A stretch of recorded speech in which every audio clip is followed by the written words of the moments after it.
Dad, this year we are celebrating Thanksgiving with family. You are not invited. That is how the betrayal began, and I definitely did not deserve it. And when his wife added that I had not yet earned a place at her table, I replied with only one thing: I am canceling all automatic payments. An hour later, 95 missed calls. And then something happened that turned everything upside down. Before we continue, subscribe to the channel and tell us where you are listening from in the comments. The message arrived at 3:47 in the afternoon on a Wednesday, 2 days before Thanksgiving. I was reviewing a client portfolio when my phone vibrated against the mahogany desk. I looked down, expecting confirmation about plans for Thursday dinner. Maybe Michael was asking what time I would arrive or what I wanted to bring. Instead, I read, Dad, this year we will celebrate Thanksgiving only with immediate family. You are not invited. I looked at the screen and read it again. The words did not rearrange themselves to make sense. My reading glasses slid down my nose as I leaned in, as if proximity could alter the meaning. Only immediate family. I was his father. What could be more immediate than that? Before I could process it, another message appeared in the family chat. Linda's name appeared with that little typing indicator, and then her words materialized like a slap in the face. Maybe one day you will earn the right to sit at the table with us, William. Not yet. I felt a tightness in my chest. I set the phone down carefully, like someone setting down something fragile that might break if handled roughly. But I was not the fragile one.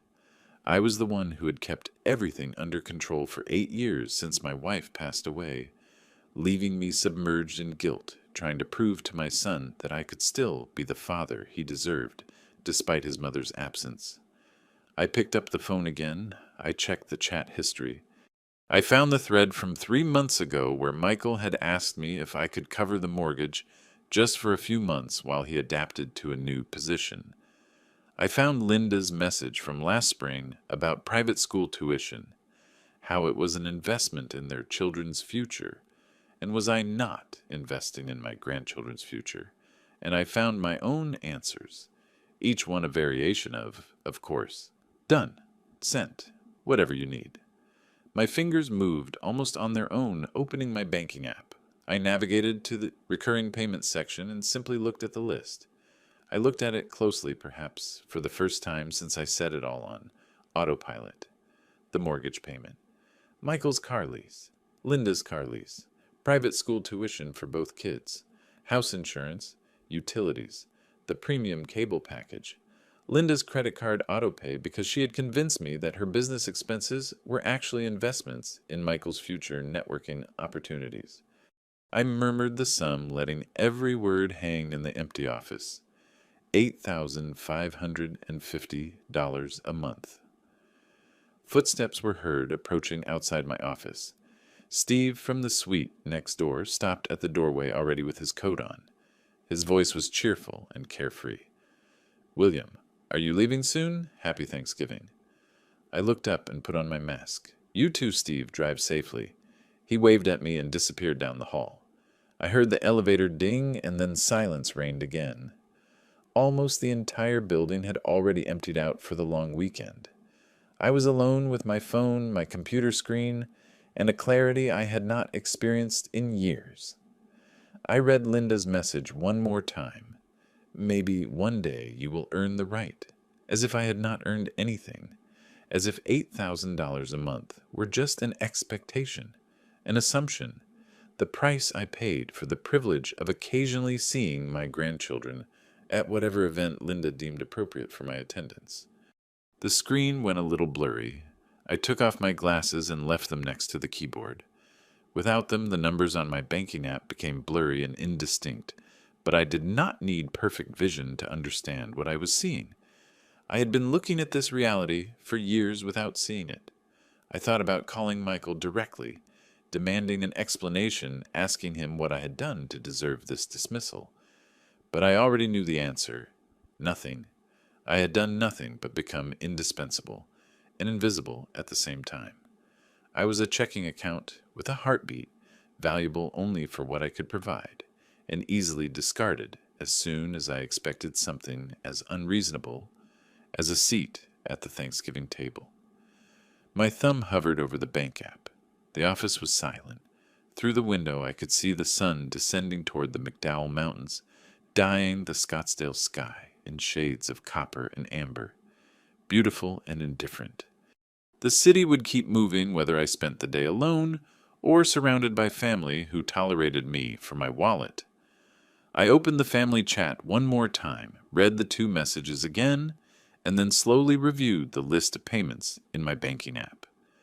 Every entry represented a decision I had taken: compensation for not having been present enough when their mother was sick, for working too many hours when Michael was little.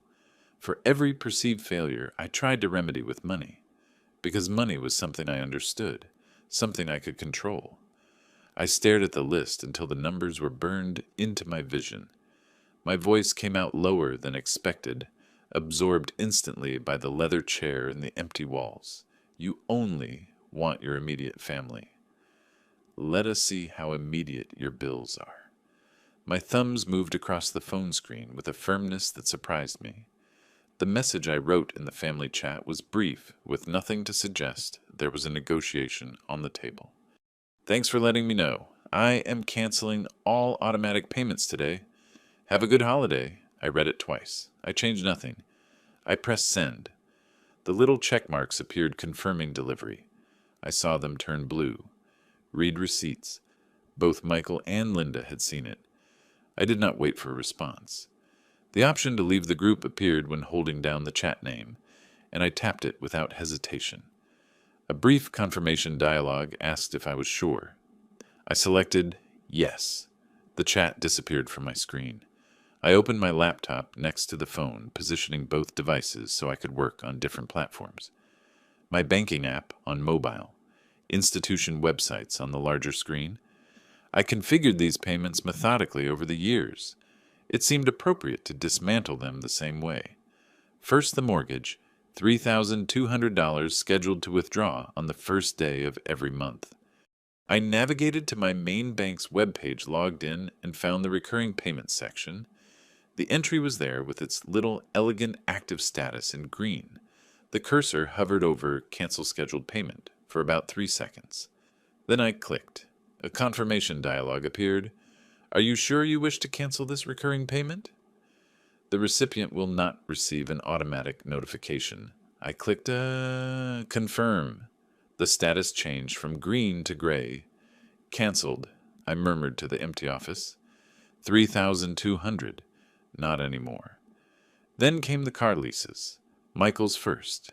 A luxury sedan that, according to him, was necessary for client meetings, even though his sales position required him to work mainly from home.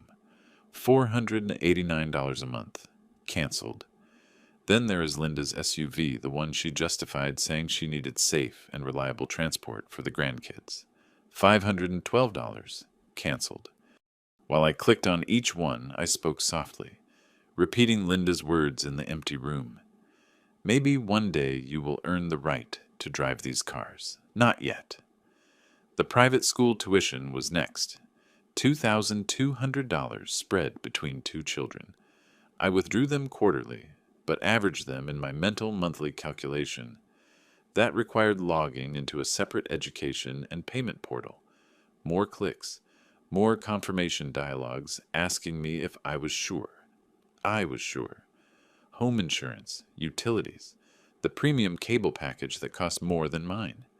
Every cancellation took between 2 and 4 minutes. Login credentials, security questions, navigation through menus designed to make cancellation difficult. I resolved them with the patience of someone with 40 years in financial consulting. Someone who understood that thorough work takes time. Sometime during the suspension of utilities, my phone began to vibrate. Michael's name appeared on the screen. His photo, taken 3 Thanksgivings ago when he still smiled at me, appeared next to the incoming call notification. I looked at it. I reached out without looking directly at the screen and turned the phone face down. The vibration continued for 30 seconds and then stopped. The silence lasted maybe 2 minutes before starting again. The same name, the same photo. I kept my eyes fixed on the laptop screen, clicking to cancel the automatic payment for the cable package. By the time I finished with Linda's credit card, the last item on my list, the one that had been silently accumulating her business expenses at an average of $900 monthly, my phone had gone through several cycles of vibration silence and restart. I closed the laptop with a quiet click that sounded loud in the silence of the office. The time on the screen read 7:52 in the evening. I had been working a little over an hour. Outside downtown Scottsdale had transformed into its nightlife ambiance. Restaurant patios were filling up. Lights illuminated the sidewalks. People were starting their holiday celebrations early. I gathered my things slowly, laptop in my shoulder bag. The phone I picked up and put in my pocket, still face down, vibrating intermittently. Coat from the hook behind the door. I locked my office, walked to the elevator, went down to the parking garage, and got in the car. The whole time my phone would not stop vibrating against my thigh, like a furious insect trapped in a web. The drive to my apartment took 20 minutes in moderate traffic. I lived in a new complex near Old Town, a 2-bedroom apartment that had seemed too big when I moved in after selling the family home, but now seemed perfect for a person who did not need to satisfy anyone's expectations. Inside, I left my bag on the entry table and finally took out my phone. The lock screen was a disaster of notifications. 95 missed calls. The messaging app showed 43 unread messages. I checked the call log. Michael, Linda, Linda, unknown number. Probably Barbara, alerted to the crisis and trying to mediate. Michael. I turned off the ringer completely and disabled vibration. I put the phone face up on my desk, where I could see the screen, light up silently with every new attempt. In the kitchen, I took a bottle of bourbon out of the cabinet, a bottle I had been saving for a special occasion that never materialized. Crystal glasses from the set I never used because I had no one to use them with. 2 fingers of liquid amber reflected the light over the sink. I took the glass to my living room window and left the apartment lights off. The city stretched out before me in layers of illumination, street lights, building windows, the red and white traffic flows on Scottsdale Road. My phone screen glowed on the desk behind me. Another silent call. I did not turn around. The bourbon was smooth and expensive. I took a slow sip and let it warm me. My voice came out quiet in the darkness. 8 years.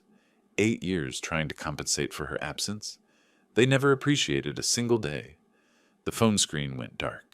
It remained dark for about 90 seconds, and then lit up again. Another call. Another attempt to contact the man who had just cut off their funding. I imagined Michael's panic, checking his bank notifications, seeing the canceled payments, and understanding what they meant. I imagined Linda's fury, her calculations about the bills coming due, her realization that her condescension had cost her more than anticipated. I took another sip and watched the city. Behind me, my phone kept blinking, silent and useless. Tomorrow was Thanksgiving. I would spend it however I wanted. Maybe I would cook something simple. Or maybe I would go out. I would look for a restaurant serving dinner and sit at a table with strangers who owed me nothing and expected nothing in return. The glass of bourbon was half empty now or half full, depending on the perspective. I suppose that was the difference. Finally, I was seeing things from another perspective, not through guilt, obligation, or desperate attempts to make up for the past. Just seeing what was actually there. The phone lit up again behind me. I did not turn around. The city lights were much more interesting. Thursday morning, I woke up in silence. No phone buzzing, no emergency call, no crisis demanding my immediate attention, just the faint November sunlight filtering through my bedroom blinds and the distant hum of Scottsdale traffic. Most of the city was preparing Thanksgiving dinners. I made coffee. My dining table became my workspace. Laptop open, notepad on the right, pen parallel to the edge of the pad. Habits from 40 years of client meetings. I opened the property documents folder on my computer and started reviewing files I had not looked at in years. First opened was the sales contract for the house in North Scottsdale. I scrolled to the ownership section and highlighted the relevant passage with the cursor. Sole owner, William Marcus. No cosigner or rental agreement listed. I bought it 6 years ago as an investment property, a place where Michael and Linda could get settled while I covered expenses. The word temporary had been used frequently in those early conversations. Somehow, temporary had become permanent. I took notes on my notepad with precise handwriting, despite the slight tremor in my fingers I had developed over the last year. Property acquired January 2018. Total price $485,000. Mortgage paid in full in 2021. Title deed in my name alone. Next came the vehicle leases. Both contracts open in separate windows on my screen. Toyota Highlander for Linda, leased March 2022. Lexus ES350 for Michael, leased August 2023. I read the fine print I had barely skimmed when signing. Primary lessee William T. Authorized driver Michael Clayton. The second vehicle did not even mention Linda. She drove it only with Michael's authorization. I murmured to the empty apartment. Sole owner, no cosigner, no rental agreement. It is cleaner than I remembered. My coffee had gone cold. I did not bother reheating it. Friday afternoon, I sat in the same chair. My laptop was open, and I set about researching in a different way. Real estate attorneys in Scottsdale. I read reviews, checked credentials, and compared lawyer listings. I have no personal contacts. I wanted someone who did not know my family, someone who would consider it pure business. The name Robert Chen appeared on 3 different recommendation lists. Real estate disputes, contract law, 15 years experience. His office was in Old Town, a stone's throw from the weekend art galleries Judith used to take me to before she got sick. I filled out his online consultation form and selected the first available appointment, Monday, December 2nd, at 10:00 a.m. Click Send. The confirmation email arrived 30 seconds later. Saturday morning, I was reading in my bedroom when my phone chimed with the doorbell camera alert. I opened the app and saw Michael and Linda materialize on my screen, standing in the hallway in front of my door. Michael raised his hand to knock, a hesitant gesture, almost apologetic. Linda was behind him, arms crossed, moving her mouth as if giving instructions. I turned up the volume. Michael's knuckles touched the door. 3 soft knocks, not wanting to bother the neighbors. Linda's voice came through faint but clear. Louder, he is probably ignoring us. Michael tried again, a little louder. I watched from my armchair with the phone screen resting on my knee as my son performed the pantomime of reconciliation. Linda stepped forward, her face twisted in frustration. William, open this door. You cannot abandon your family just like that. Her fist pounded the door hard. Michael hunched his shoulders. He reached out and touched her arm. Maybe we should go. She shook him off. She pounded again. She screamed my name 3 more times, each repetition sharper than the last. I saw her face flush in the grainy camera image. I saw Michael glance nervously toward the elevator. I watched them stand there almost 10 minutes before Linda finally grabbed Michael by the elbow and dragged him down the hall. They disappeared from the frame. I heard the elevator ding through the walls. I put the phone down. I went back to my book. Sunday night. I was at the dining table sorting documents into folders when Barbara called. I stared at her name on the screen for several rings before answering. William, please. They are desperate. Her voice trembled. Genuine distress rather than manipulation, at least at first. The children need their grandfather. Do not destroy this family for a single mistake. I kept a measured tone. I am not destroying anything, Barbara. I am simply choosing not to fund those who treat me with contempt. But they apologized. No. Linda told me I had not earned the right to sit at the table with my own family. Michael agreed with his silence. That is not a mistake. It is a demonstration of how they see me. She changed tactics. I could hear it in her breathing, the brief pause before the next sentence. How can you be so cruel? Your wife would be ashamed of you, right now. A chill invaded my chest. My wife would want me to keep my dignity. Goodbye, Barbara. I ended the call. I put the phone face up on the table and watched it light up twice more with her attempts to call back. I did not answer. The apartment felt especially quiet after that. I organized the last folder, slammed it shut, and stacked it with the others. I leaned out my window and watched the Sunday afternoon traffic, the restaurants with their orange outdoor heaters, lit couples walking their dogs, the daily rhythm of those not spending the holiday weekend remembering family failures. I spoke to the empty room. Everyone thinks money is synonymous with love. No one asks what love is worth without respect. My reflection in the window glass looked older than 62 years, tired but not defeated. There was a difference between exhaustion and surrender, and I had spent too many years confusing them. Monday morning would arrive. The lawyer would review my documents, and we would begin the work of dismantling what I had built. My phone notification light blinked ceaselessly, more messages I would not read that night. Outside the city continued its weekend of disconnection, oblivious to the small domestic war, waging in voicemails and doorbell recordings. I moved away from the window, made a simple dinner, and ate it at the table where my laptop and notepad awaited the next day's phase. The silence was no longer uncomfortable, but clarifying.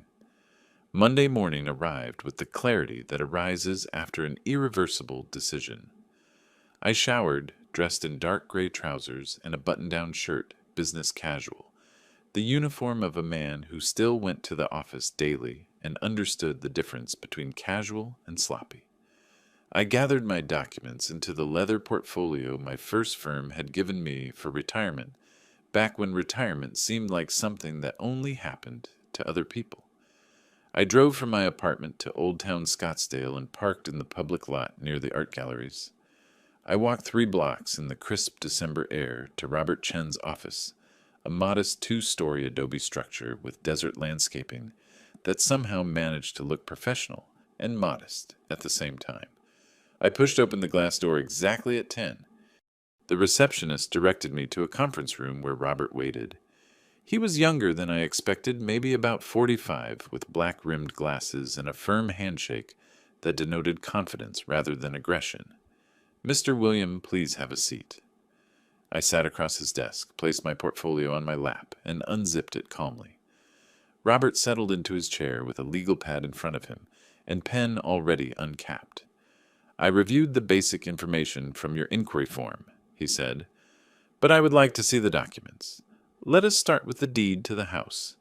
I pulled it from the portfolio and slid it across the desk. He examined it with the same attention I recognized in my own work, someone who knew which details mattered. He took some notes and looked for information. "The vehicle leases, please." I handed them to him. He spread it all out on his desk like a poker hand, with documents unfolded so he could see them all simultaneously. He spent almost 20 minutes reading, comparing, and occasionally glancing at the bank statements I had included showing 8 years of payment history. When he finally leaned back in his chair, his expression had not changed. Professional neutrality, the kind that makes good lawyers valuable. "Mr. William, legally speaking, your position could not be stronger. They have no written lease agreement, no proof of payment, no claim to the property. Arizona law is very clear on this." I spoke calmly. "How long will the eviction process take? 30 to 60 days if they cooperate. If they fight it, maybe 90. But they will not win. They will only delay. And the vehicles, you can rescind those lease agreements tomorrow if you want. They are in your name. The leasing company will take them back." He explained his strategy with the same methodical precision I used reviewing my own documents. First, we would send a formal eviction notice. With 30 days to vacate, we would document everything they did in response. Every call, every message, every appearance at my door. If they claimed I had verbally agreed to let them stay indefinitely, we would have a paper trail proving otherwise. "When can you send the notice?" I asked. "I can have it drafted by Wednesday with courier delivery to their home Thursday at the latest." He quoted me a retainer of $5,000. I did not hesitate. I took my checkbook from the inside pocket of the portfolio and wrote the check with practiced movements. 40 years of signing checks had made the motion automatic. I tore it out and slid it across the desk. Robert examined it briefly, then reached out again. I will be in touch Wednesday with the draft for you to review. I shook his hand, gathered my documents, and left his office with the feeling of having completed any other professional transaction, which was precisely what it was. Back at my apartment that night, I returned to my usual routine. Dinner news the stack of client files I had brought home to review. Around 9, I opened my laptop to check mail and saw Michael's name in my inbox. Subject: Dad, please. I opened it and read 3 paragraphs of apologies with excuses. Linda had pushed too hard. He should have stopped her. She never meant to hurt me. Could we sit down and talk, please? He knew he had made a mistake. I read it twice. I considered the careful wording the way he presented himself as a victim of Linda's influence, rather than a willing participant in my exclusion. The request for conversation that carefully avoided any real acknowledgement of years of receiving without gratitude. I murmured at my screen 8 years too late for that conversation. I moved the cursor to the archive button and clicked once. The email disappeared from my inbox. Wednesday passed quietly. Thursday afternoon, I was in my office reviewing my portfolio allocation when my desk phone rang, sounding like a thunderclap. Mr. William, there is a man in the lobby claiming to be your son and requesting to see you. He is becoming disruptive. I looked at my computer monitor and switched the interface to the building security camera, a feature available to senior staff precisely for these situations. I selected the lobby camera. Michael appeared on the screen, pacing near the elevator. His gestures were jerky and agitated. The security guard stood between him and the elevators, professional but firm. Should we call the police? The guard asked over the phone. I saw Michael raise his hands. I saw his mouth move as if he were shouting. I saw him point at the elevators, at the guard, and back at the elevators. The desperation was visible even through the grainy camera image. No, I said, just escort him out. Do not let him back in. I stayed on the security feed after hanging up. I saw 2 guards approach Michael. I saw him argue, shoulders hunched, just like at my apartment door. I saw him finally turn toward the exit surrounded by security, his whole body radiating defeated fury. The lobby returned to its usual rhythm. People entering, leaving, crossing toward elevators, undramatic. I went back to my portfolio allocation spreadsheet and spoke softly to my empty office. You wanted to exclude me from the table, Michael. Welcome to the same feeling. My phone showed no new messages. The workday continued its usual course. Outside my window downtown, Scottsdale went on normally. The lunch crowd dispersed. Afternoon meetings began the city indifferent to small family catastrophes. I returned my attention to the numbers on the screen. Asset allocation risk assessment. The comfortable language of a profession with meaning where value could be calculated and consequences predicted. Not like family where 8 years of payments and gifts earned you only contempt and a Thanksgiving exclusion. The office was quiet, professional, mine. I closed the portfolio file and opened the next one. Monday morning arrived with the weight of inevitability. I was at my desk reviewing a client's portfolio, rebalancing it when my phone chimed. Text from Robert Chen. Notice delivered. Signed at 10:47 a.m. The 30-day period begins today. I read it twice. I saved a screenshot in the folder I created specifically for this process. Legal documentation. December 2024. I returned to the spreadsheet on my screen. The portfolio needed attention. Mrs. Henderson was 73 years old and risk-averse. Her investment had drifted too far into equities. I took notes on possibly transferring 15% to municipal bonds. My office phone rang 40 minutes later. Michael's number was on the caller ID. I answered, expecting his voice. Instead, Linda exploded over the speakerphone. "You cannot do this. It is illegal. We have rights. You are a cruel old man, and we will sue you for everything." Her words tripped over each other, fury and panic mixed in a shrill sound. I held the phone slightly away from my ear, waiting for her to stop to breathe. When she finally did, I spoke calmly. "Everything is legal. Speak to your lawyer." I pressed the red button. The line cut. I opened my contacts list, found her number, selected block. A small dialogue appeared asking if I was sure. I confirmed. Her number disappeared from my available contacts. The rest of Monday passed without incident. Client calls, portfolio review, a lunch with a prospective client consolidating retirement accounts.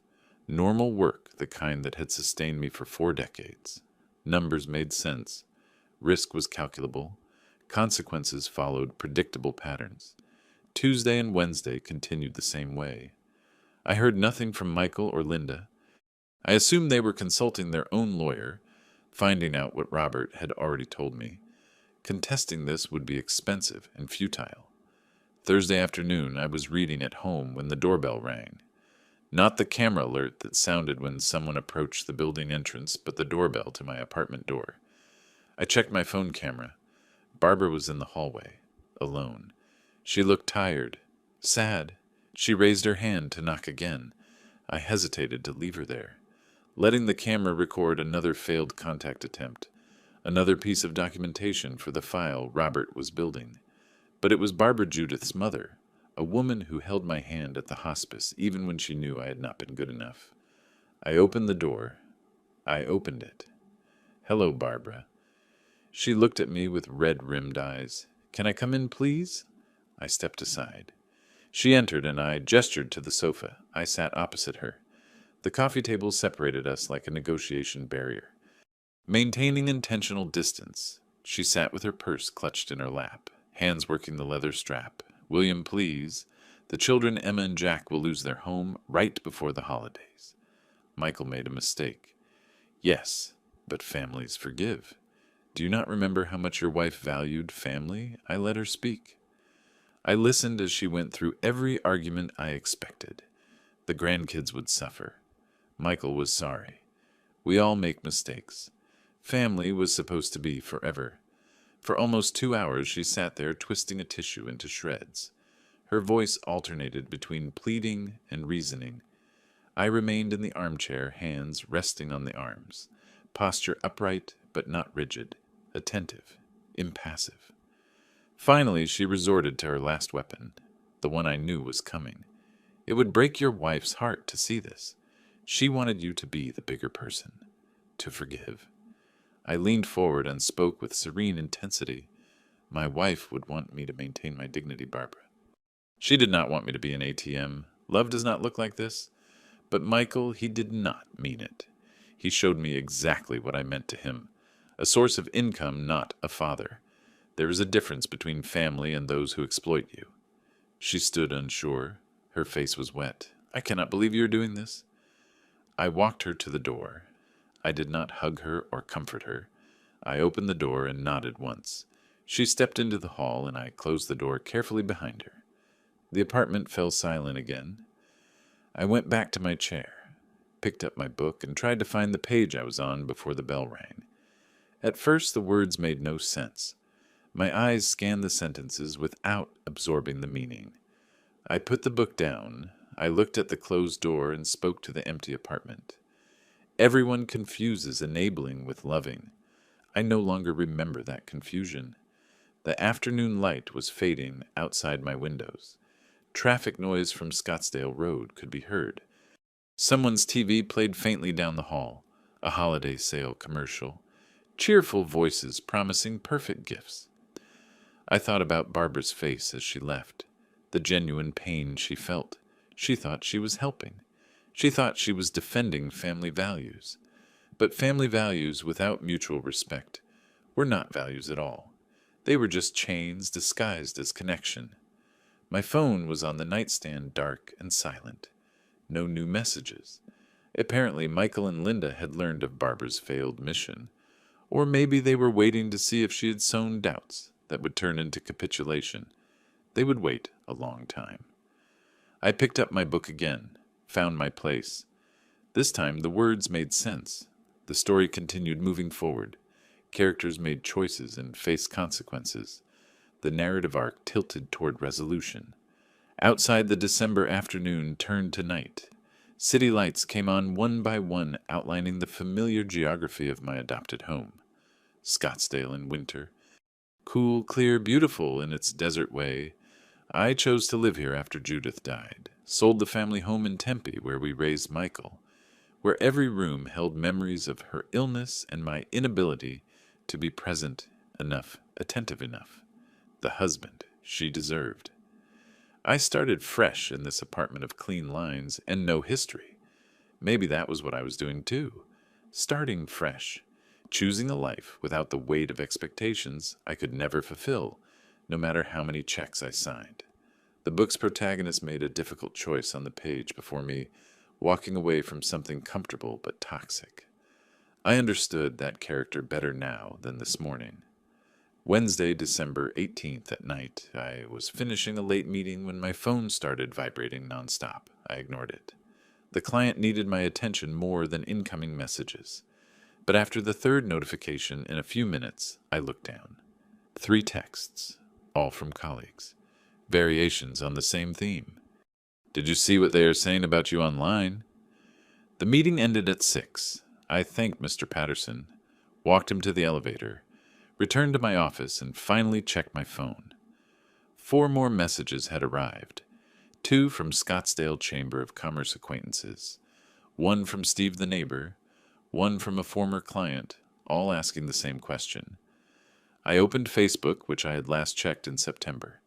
I navigated to Linda's profile. It was public, so it was easy to find the post. Posted at 3 in the afternoon. My father-in-law is evicting us. His own son, daughter-in-law, and 2 small grandchildren, with 30 days' notice right before Christmas. We have nowhere to go. I never thought family could be so cruel. Please pray for us. 47 comments, 23 shares. I scanned the responses. Variations on outrage and sympathy. Oh my God, how terrible. What kind of person does this, poor babies? I closed the app. I sat in my office chair staring at the dark phone screen. This was the strategy shift Robert had warned me about. When legal options fail, people turn to public opinion, the court of social media instead of the court of law. I opened my photo gallery, found the screenshots I saved in November, the family chat messages, Michael's exclusion, Linda's condescending words about my right to sit at their table. I wrote individual text messages to 2 colleagues I had known for 20 years. I attached the screenshots. My message was brief. This is what motivated my decision. I will not engage publicly, but you have known me for 20 years. You can judge for yourself who is being unreasonable. Sent to both. I closed my phone, gathered my things, and went home. I did not reply to the other messages. I posted nothing. I did not dignify Linda's performance with a rebuttal. Those who knew me would form their own judgments. Those who did not know me could believe whatever narrative was most emotionally satisfying to them. The rest of the week passed quietly. Work, home, usual routines. My phone finally stopped vibrating with concerned messages as the social media storm gave way to fresher drama. Sunday morning, December 22nd, I was reading in my armchair when the doorbell camera alerted me, not my apartment door, the building entrance. I opened the app. Michael, Linda, and Barbara were outside on the sidewalk, not approaching the door, simply standing there, positioned, where anyone entering or leaving the building could see them. Linda held Emma's hand. Michael carried Jack on his shoulders. I put down my book, made coffee, leaned back in my chair, and checked the camera periodically. They stayed an hour, a carefully staged family gathering that coincidentally took place outside my building on a Sunday morning when residents were coming and going, and surely someone would mention it to me. When forced to come down and connect, I spoke to my empty apartment, staging a chance encounter. I have managed investment portfolios for 30 years. I recognize a setup when I see one. They gave up around 11:30. I watched them walk to their car. Michael had slumped shoulders, Linda with jerky, accusatory gestures, Barbara following closely, looking defeated. Christmas arrived on Wednesday. I had reserved at the Mission an upscale restaurant in Old Town that remained open during the holidays. I wore a casual blazer and dark trousers. I arrived there at 6 in the evening and left the car with the valet with a generous tip.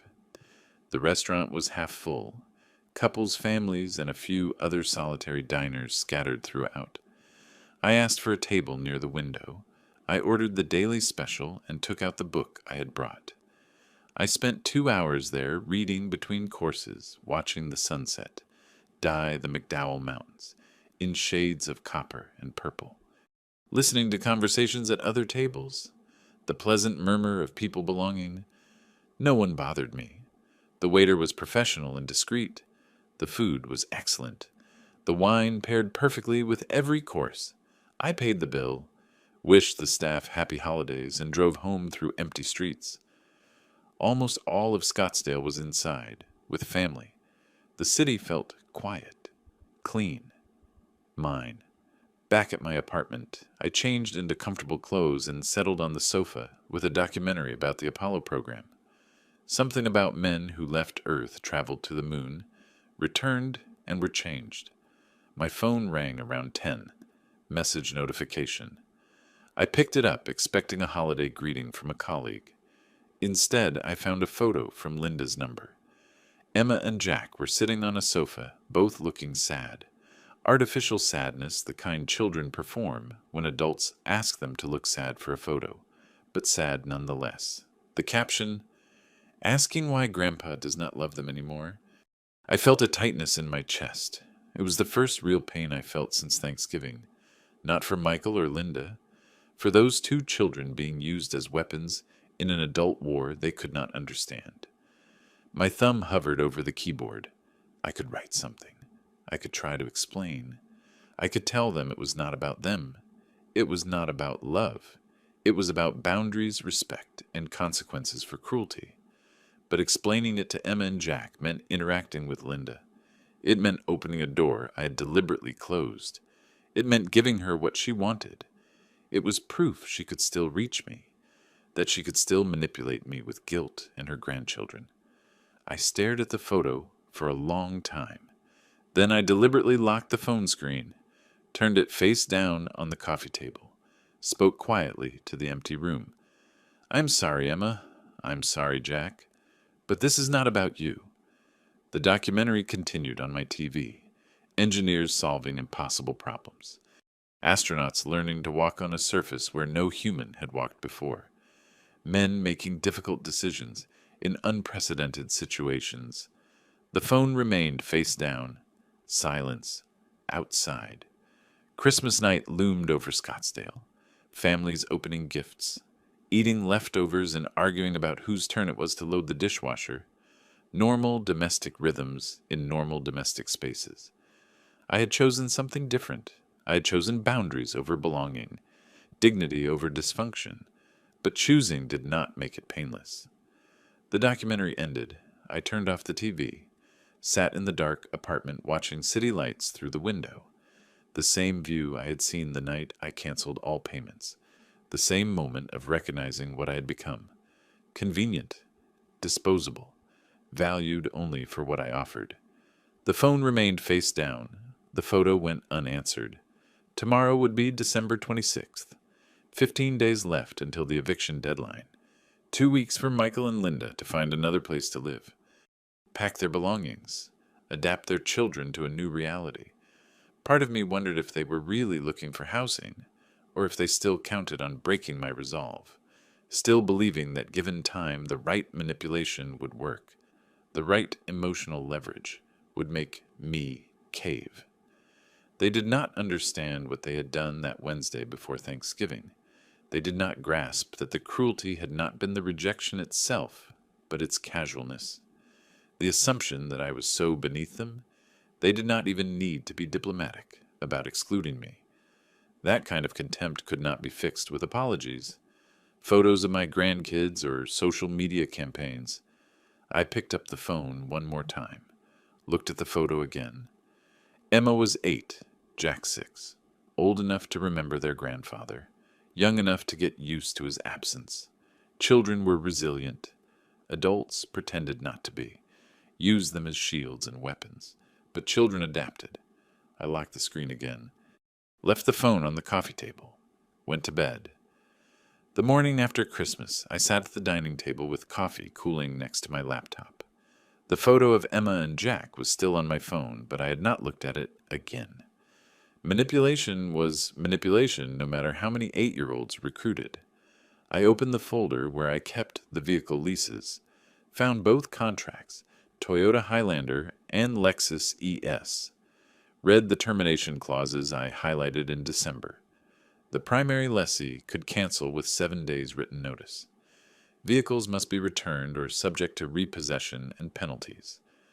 I drafted 2 emails, one to Toyota Financial Services and another to Lexus Financial Services, both almost identical.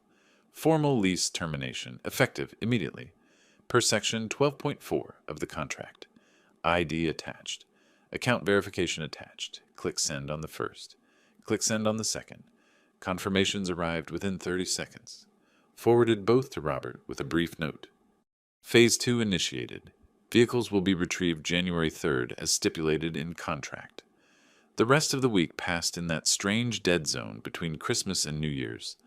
Office was practically empty. I reviewed portfolios, rebalanced allocations, prepared for the January rush when clients wanted to discuss tax strategies. Friday, January 3rd morning. I was at my desk when my phone vibrated. Motion detected at North Scottsdale property. I installed security cameras in November when I realized I might need documentation. The owner has the right to monitor his investment. I opened the app, watched the live feed as a tow truck backed into the driveway. Front door flew open. Linda appeared in a bathrobe, mouth already moving, hands gesturing frantically. I turned up the volume. I cannot. It is my car. I need it. You cannot take it. The driver stepped down from the cab, burly guy in coveralls, clipboard in hand. Walked toward her with the patience of someone who has done this many times. Ma'am, I have authorization from the lessee to retrieve this vehicle. The lease is terminated. You need to remove all personal belongings now. She positioned herself in front of the Toyota, actually put herself between the truck and the vehicle, as if that could stop something. I have children. How am I going to take them to school? The driver showed her papers, pointed to specific lines. Even from the camera, I could see her face go through a series of emotions. Disbelief, rage, despair.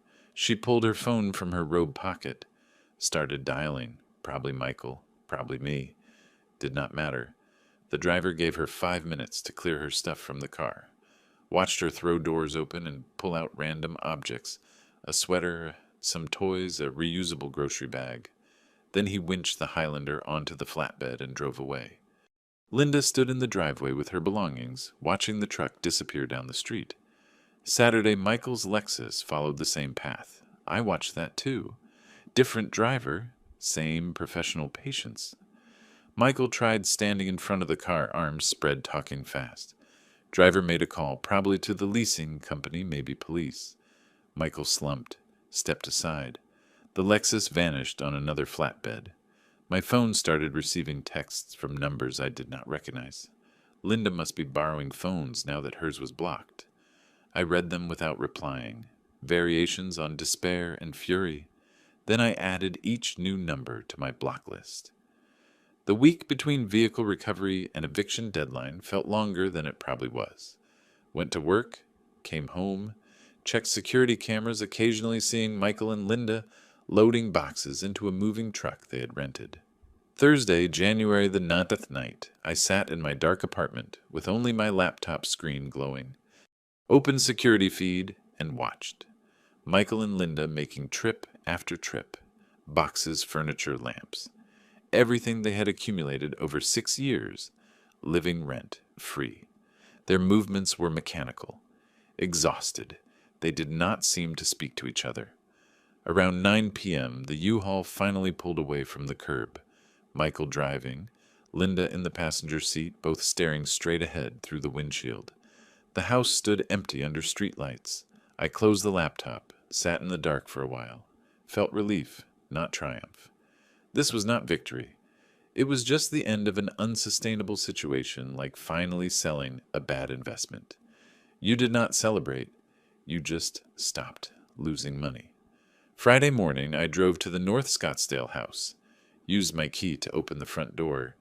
Sound echoed in the empty space. I walked slowly through every room, my footsteps too loud on hardwood floors. The house smelled of cleaning products and abandonment. They had tried to leave it presentable, probably hoping I would not claim damages. In the hallway, I found scratches on the wall, looked like furniture scraped it during the move. In the living room, a dark stain on the carpet near where the sofa had been. Probably coffee or wine, too set to clean. I photographed both, not because I planned to do anything about it, just documentation.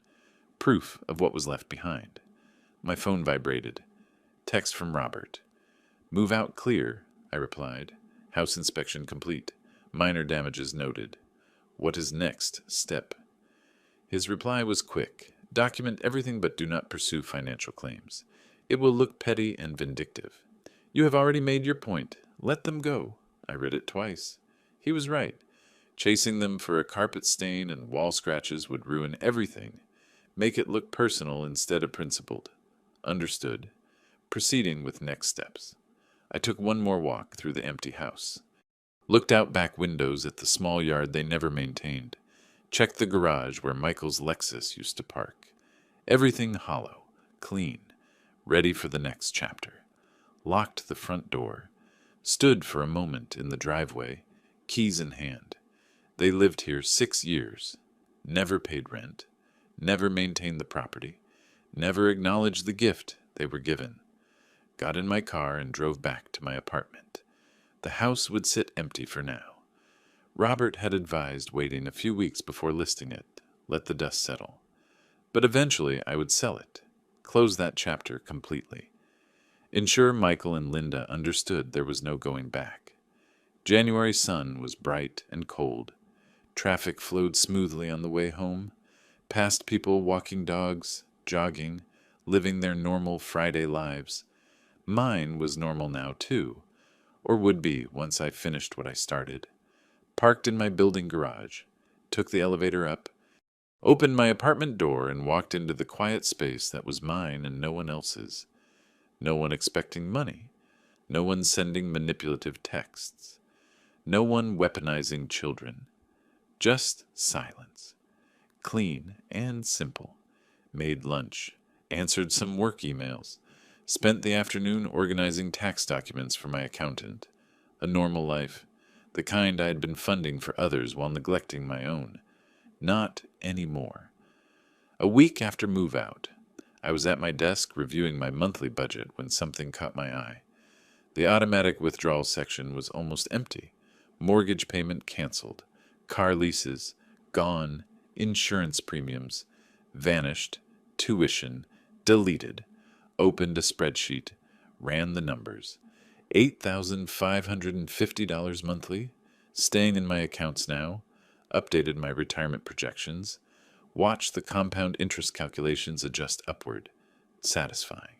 In a purely mathematical way. Third week of January. My phone rang. Michael's number. Almost let it go to voicemail, but something made me answer.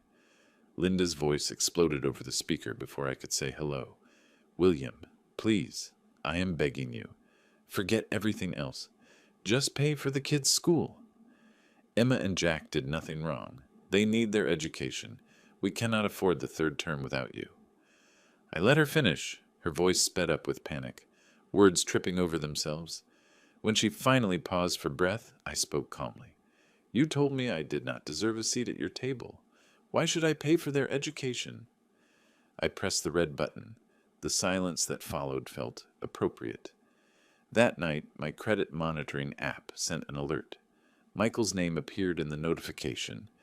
We had connected years ago when I added him as an authorized user on one of my cards, a connection that still showed linked accounts. His credit score had dropped 118 points. Collection activity detected. I reviewed the details without doing anything. Closed the app. Went back to the book I was reading. Financial consequences were unfolding exactly as they inevitably would. When you live beyond your means and your safety net disappears, math becomes ruthless. Early February, I received a thick envelope in the mail. Address written in careful, childish handwriting. Crayon drawings decorated the edges. Flowers, hearts, and stick figures. I opened it standing by the dining table. Pulled out lined paper with clear lettering. Dear Grandpa, please forgive Mom and Dad. We miss you. Love, Emma and Jack. Held it up to the light. Letters were too uniform, too perfect for an 8-year-old. Spacing too deliberate.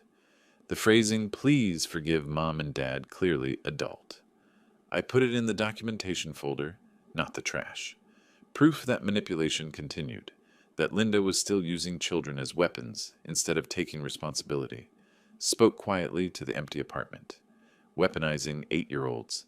Handwriting isn't even close. Did she really think I wouldn't notice? Then sorry you got caught in this. Emma, but your parents need to learn.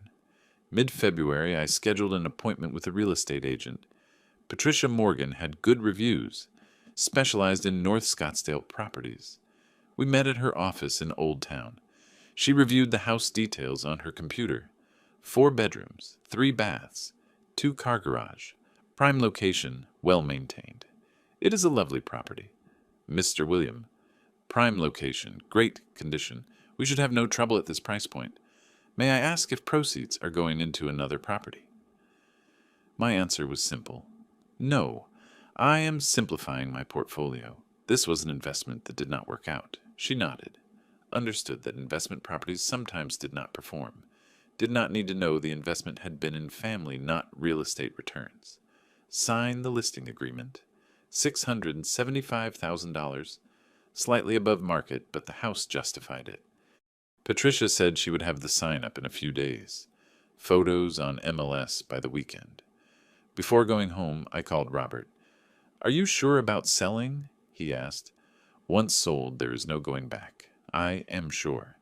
They need to understand this door is closed forever. No reconciliation, no second chances. It is over. He was quiet a moment. Then all right. You have been consistent from the start. I respect that. After the call, I drove past the North Scottsdale house one last time. Slowed down as I approached. For sale sign not up yet, but would be soon. Patricia had promised Monday. House looked empty, abandoned. Even from the street, you could tell life no longer lived there. Grass needed cutting. Blinds open to empty rooms. Driveway where 2 vehicles used to park was bare concrete. I did not stop, just slowed down, noted details, kept driving. That night, I sat in my apartment windows open to the February chill. City sounds drifted up, traffic, distant conversations, music playing, normal urban life. My phone lay on the coffee table, dark and silent, no desperate calls, no manipulative texts, no photos of sad grandkids. Linda had either run out of strategies or finally accepted nothing was going to work. The math of their situation was brutal and simple. Michael made $75,000 a year. After taxes, about $4,700 monthly. Their rent in Mesa was $1,600. Add utilities, food, gas for Michael's commute, basic insurance, phones. $3,500 in fixed costs, minimum. Left $1,200 monthly for everything else. No private school, no luxury cars, no lifestyle they had grown accustomed to. And now collection agencies were calling about her credit card debt. $8,500 they could not pay.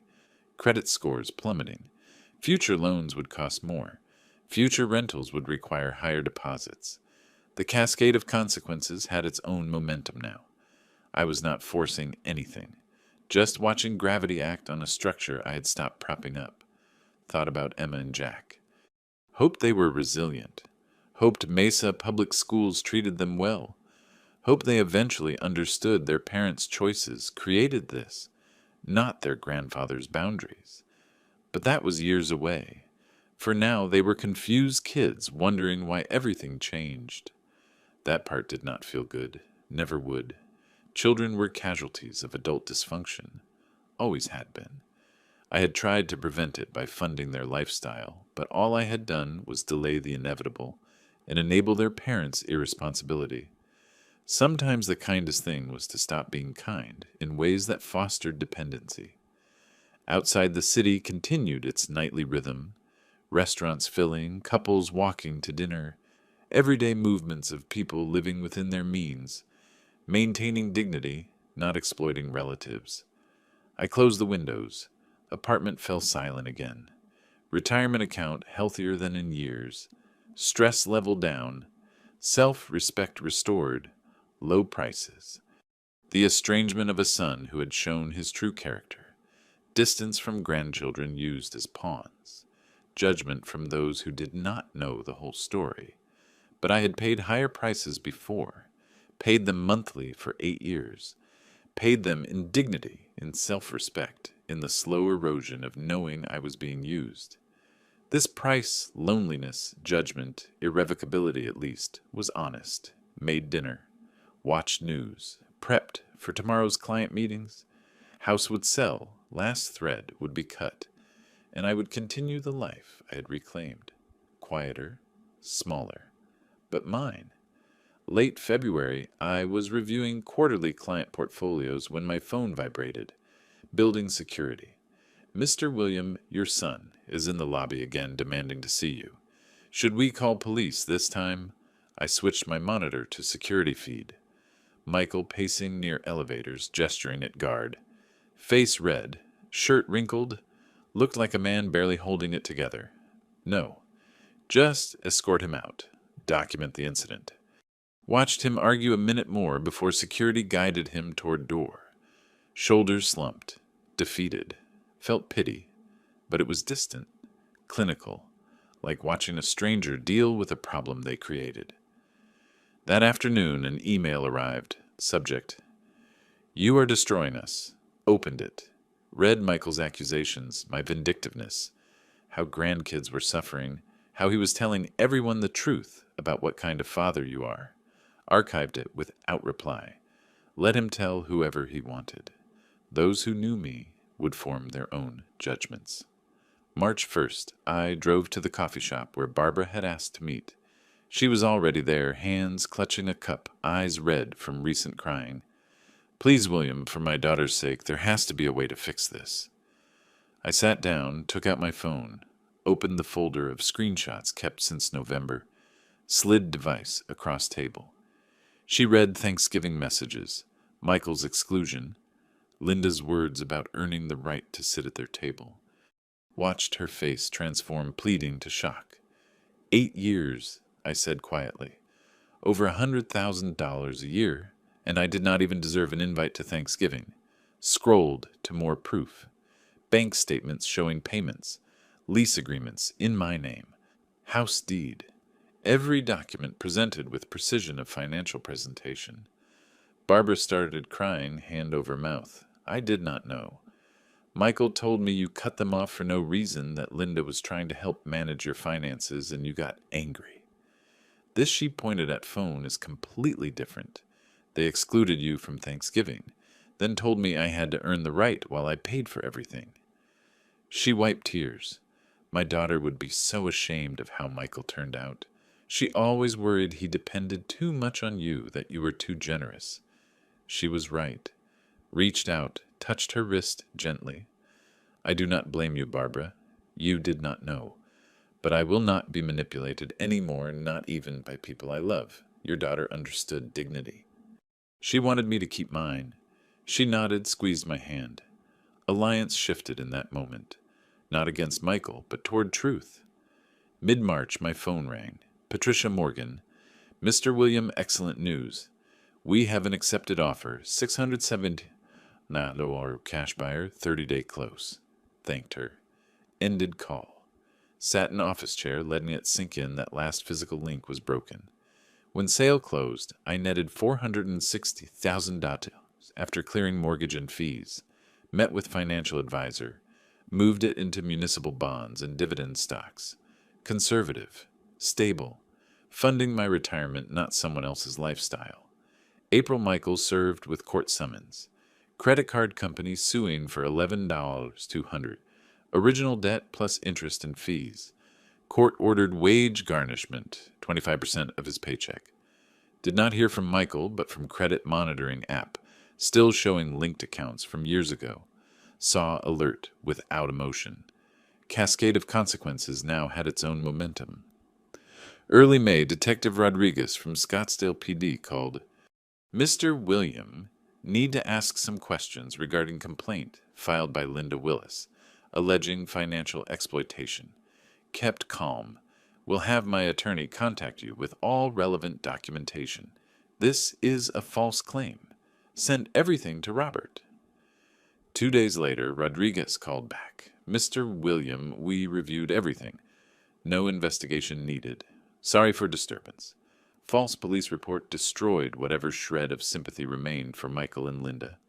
Filing official reports with demonstrable lies was not just desperate, it was destructive.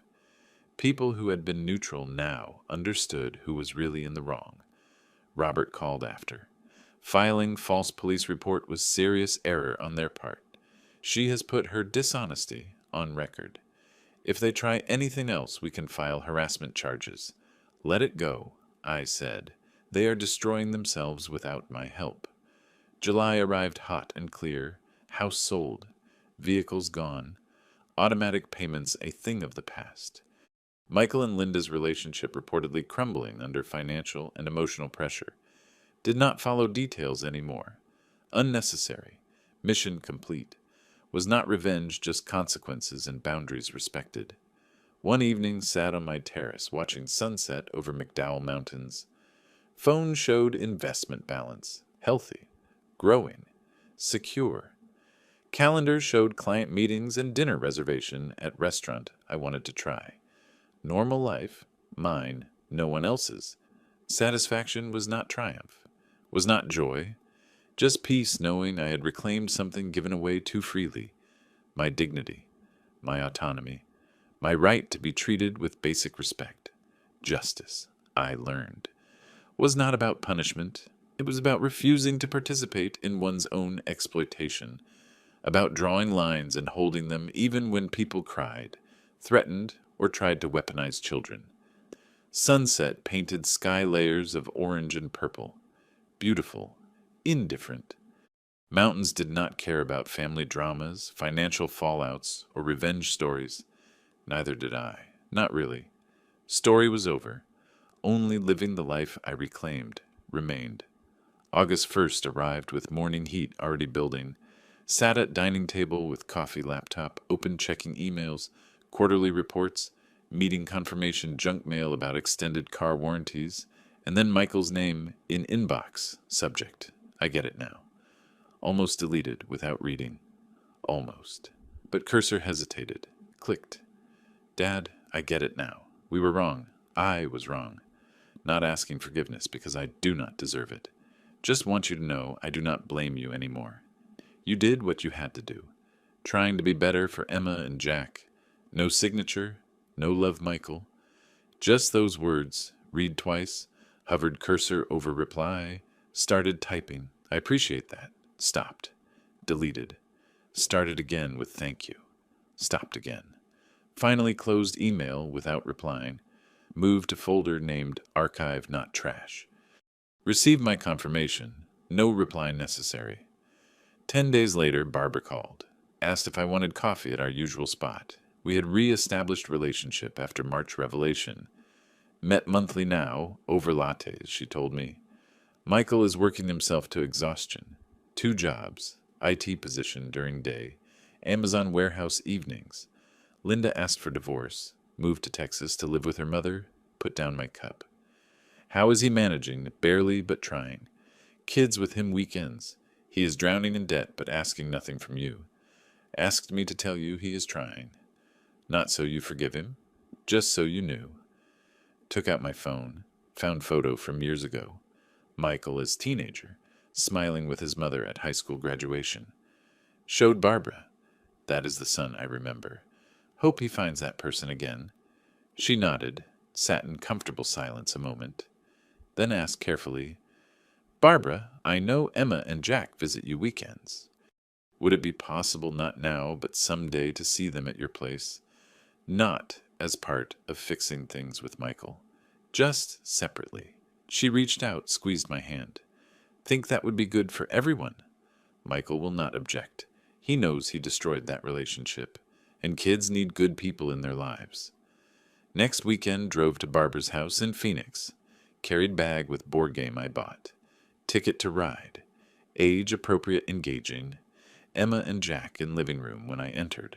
Froze. That is great-grandma's friend, Barbara said smoothly, not forcing Grandpa label. Within an hour we were sitting cross-legged on floor.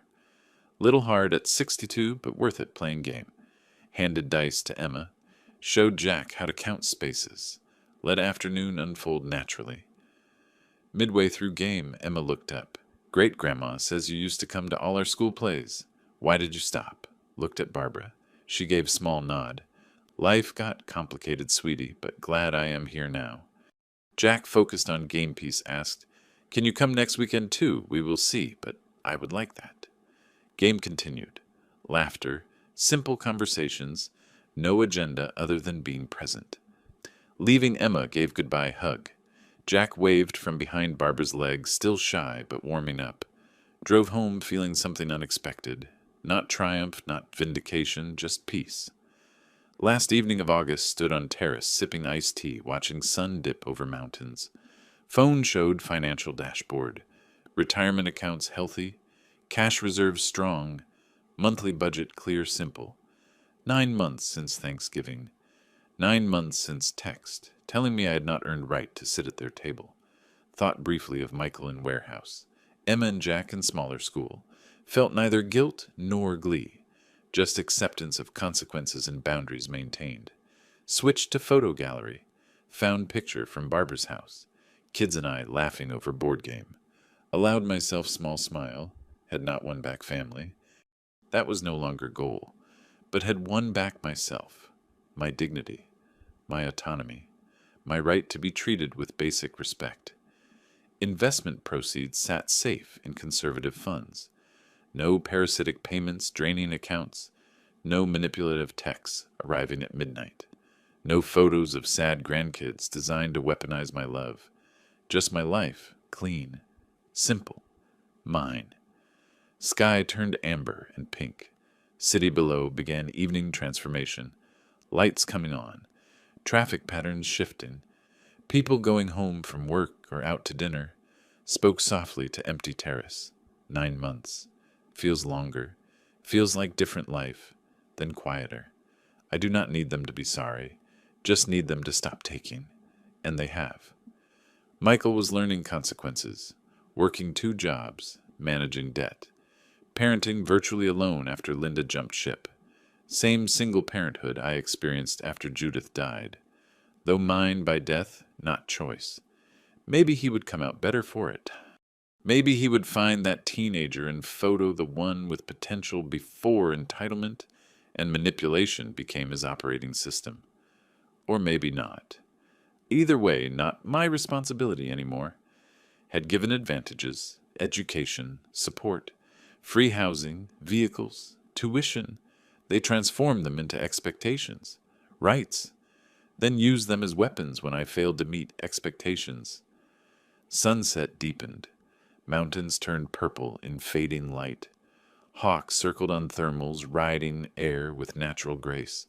Had spent 40 years building financial security. 8 of those years hemorrhaged money into Michael and Linda's lifestyle, while they treated me with contempt. Now bleeding stopped, wound healing, scar tissue stronger than original skin. Phone vibrated. Barbara texting. Kids asked when you were coming back. Are you working next Saturday? Replied. We'll be there. Put phone down. Watched last sliver of sun disappear behind mountains. Sky burned brilliant orange, then faded to deep blue. Justice was not revenge, not punishment.